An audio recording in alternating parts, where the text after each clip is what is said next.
to be fair, Turkish is probably alleviated from this one.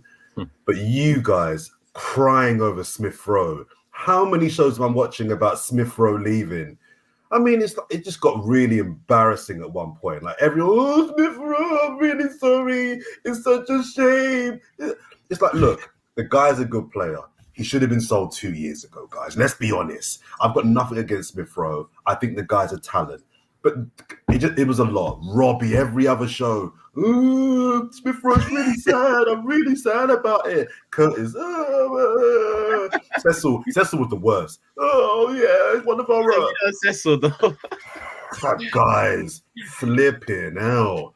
Jordan, get over yourselves. This is one of the few I agree with you on. It's embarrassing.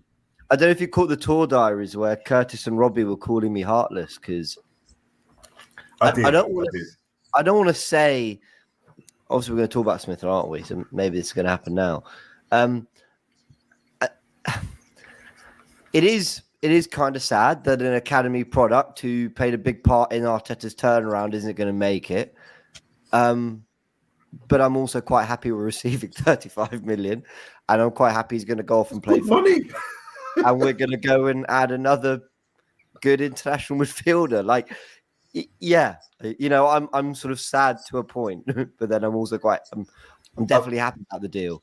I've only been attached, I think, to 2 academy players at Arsenal. So maybe I'm the problem here, right? The only 2 players at Arsenal who have come through Arsenal who I genuinely felt an affinity towards were Cesc Fabregas and Bukayo Saka.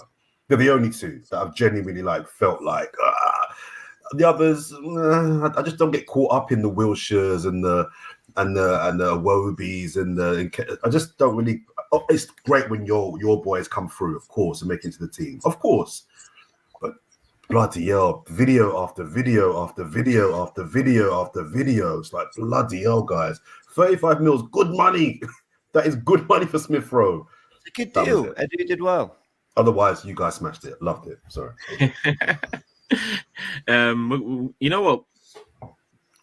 Let's stick on Emil Smith Rowe because that is one of the subjects for today, and you brought it up. And here we go. Circling back around.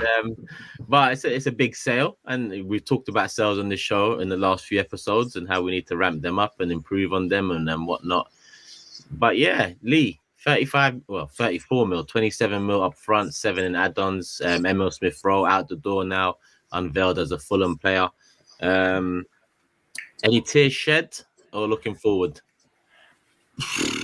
It's a difficult one. I get what Jordan's saying. I also, understand what the other guys are saying, and James as well. Like, I'm in the position where you have to, in football, you have to accept that things go. You get on the bus, and sometimes people don't make the full journey. That is football all over. It happens. People that you really like are not part of it at the end, and unfortunately, that has come to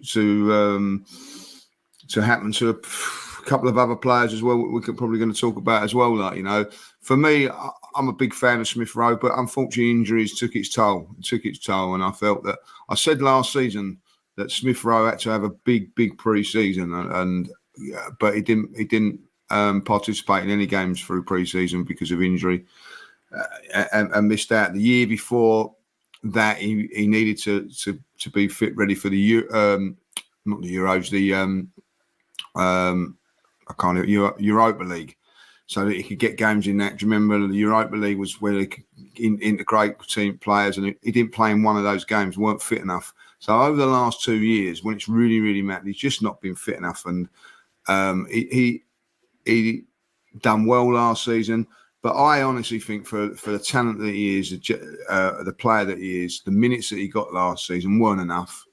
And if I be really honest, we can do a 1 year. He could do what he was doing with the minutes that he got last season. It was just, for business point of view, you just have to say it was the right decision. It's the right decision for him. I really, really hope that he pushes on and does really well at Fulham, and then gets a big move to another club if that's the case.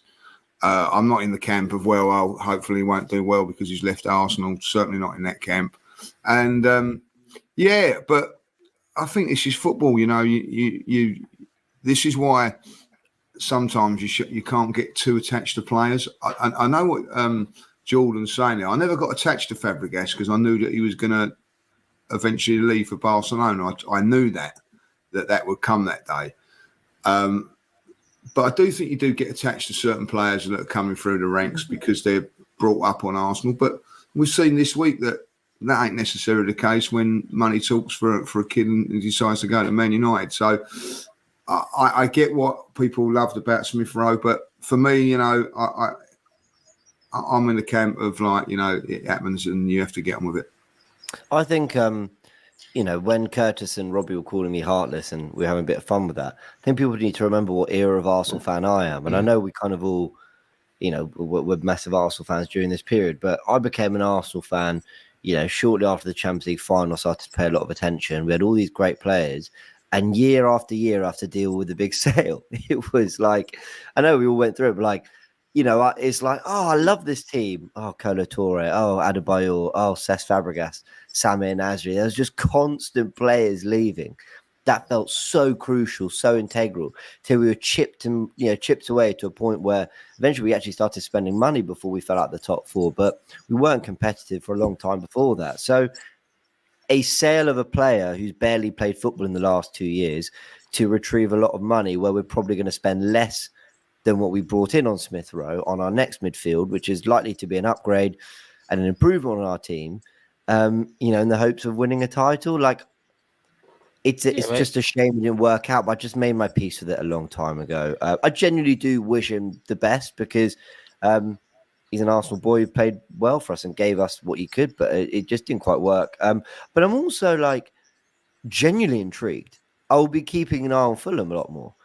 I mean, if he looks brilliant, that's going to say a lot, isn't it? I'm already looking at how to reinvest it, but on Smith Rowe, it is what it is. It's unfortunate, but 9 times out of 10, this is how it ends for academy products at the biggest clubs. You know, it's not often that you're rolling, churning out 2-3 young players every 2-3 years that make the squad.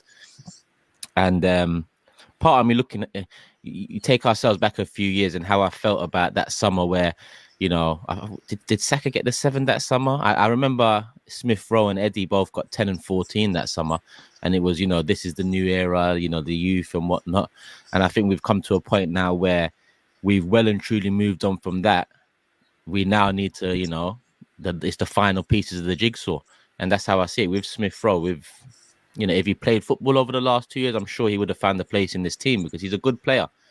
He's a good player. I don't think he's someone that's going to kick on and make us regret this sale. And if it is, it's going to be more of a problem at home than it is Smith Rowe lighting it up at Fulham. In my opinion, it's just something that had to be done. It's something that had to be done, and a great number returns for selection again. The number 10 is there. We know we need a number 8, but we've got that, with Odegaard. But that number 10 shirt is available now. The number 14 shirt should be available soon. We'll move on to that shortly. These are numbers that once upon a time meant the world to Arsenal fans, and numbers that are important.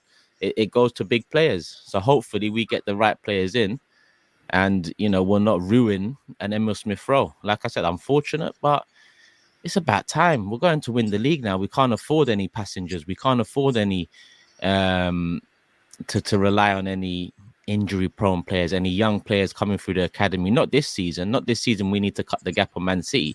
So I'm glad that it's done, but it needs to be followed by a few more because we've still got a few more in the tank that we need to get rid of.